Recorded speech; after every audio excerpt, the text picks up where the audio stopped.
James Ibori robbed Nigerian state funds of untold fortunes.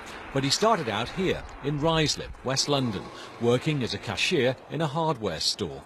He was sacked for allowing his wife to take £200 worth of DIY material without paying. The following year, James Ibori was arrested again, this time for using a stolen credit card. So he now had 2 convictions for dishonesty and was facing county court judgments for debt.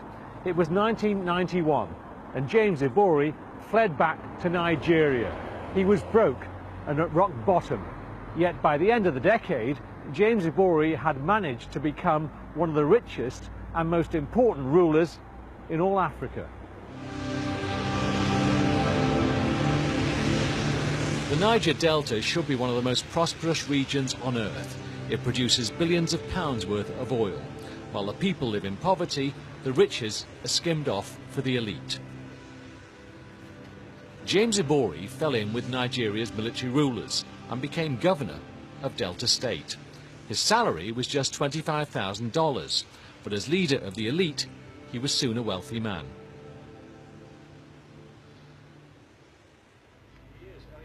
Nuhu Ribadu set up Nigeria's anti-corruption squad. His prime target was James Ibori. It was very clear that he was very, very rich, and he was buying companies all over. He had aeroplanes, and he had properties in South Africa, in the UK, in the US, and so on and so forth. What's more, he was offering huge bribes. He gave me 15 million US dollars in cash. 15 million? 15 million cash in sack, big sack. And how big is a sack with $15 million? A big one, a huge one. How could you resist the temptation? There's no difference between $100 and $10 million or $50 million, as long as it is a proceed that is you have genuinely earned it and it's not yours, and especially an individual who is fighting corruption. While in office, governors in Nigeria are immune from prosecution. But at the end of Ibori's term, he was charged with corruption. This is one of the interrogation rooms where Nigeria's politically exposed people, governors accused of corruption, have been brought. And for much of the last 10 years, the man who's been directing those interrogations and investigations is Ibrahim Lamorde. Is there any member? His biggest challenge, James Ibori. We left him for last because we knew he had a lot of influence, but I think we also underestimated what was coming after his arrest. Ibori faced 170 charges, and all were dismissed by a court in Delta State. A devastating blow for Nigeria's anti-corruption squad. It's a guy that saved my life. Meanwhile, Nuhu Ribadu's anti-corruption work had amassed too many enemies. They tried to kill him. But, you know, to my shock and surprise, I just saw a pistol. The car was bulletproof. It needed to be. And the next thing was, bam, bam, bam. On a country road, he was ambushed. And it is a very solid bulletproof. After a second attempt on his life, Ribadu went into exile, leaving behind a political class that was rotten, none more than James Ibori. It was a product of this completely, you know, corrupt system, and he became like the star of the whole thing. And he was so rich and powerful.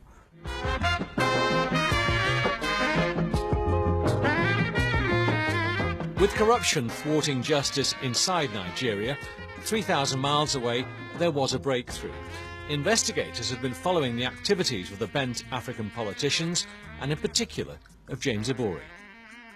You can see huge amounts of money being transacted, transfers coming in from Nigerian companies, huge amounts of cash being paid into those accounts, and they also live an absolutely extortionate lifestyle. I mean, there was $180,000 per month being spent on a credit card, which Mr. Ibori was using, a Centurion credit card. Every month? Every month. What was he buying? Well, he was spending money like water.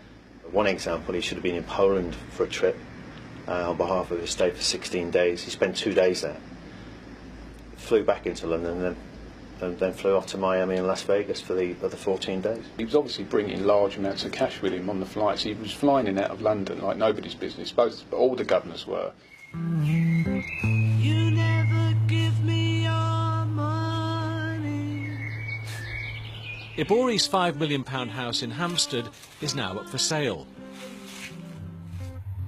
Then there's his apartment in Abbey Road, his country pile in Dorset, and various properties around the globe. He also has luxury cars on 3 continents, private schools for his children, and tens of millions in assets still to be traced.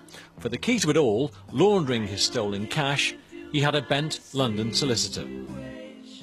The lawyer's name was Bhadresh Gohil, and he worked for a firm in Mayfair. The law firm, who were unaware of Gohil's crimes, had offices here, across from the Ritz. They don't say who their clients are, but we know Gohil did work for a former president of Zambia, who was himself accused of gross corruption. More significantly, we know Gohil helped James Ibori launder his millions. And for that crime, Gohil had particular expertise. Gohil was the money laundering reporting officer for his company, so if there's any suspicions around any of the accounts, from members of staff, for example, they'd have to go to him. He's the compliance man? That's absolutely correct, yeah.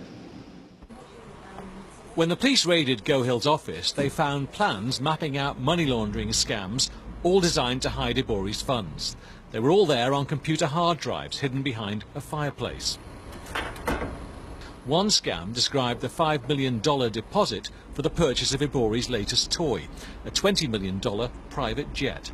It went via 2 accounts in Switzerland, it went from accounts in Mauritius, Germany, Luxembourg, Nigeria on 4 or 5 occasions. It goes back to Nigeria? It goes back and forth. We even had a company that was incorporated in a place called Nui in Polynesia.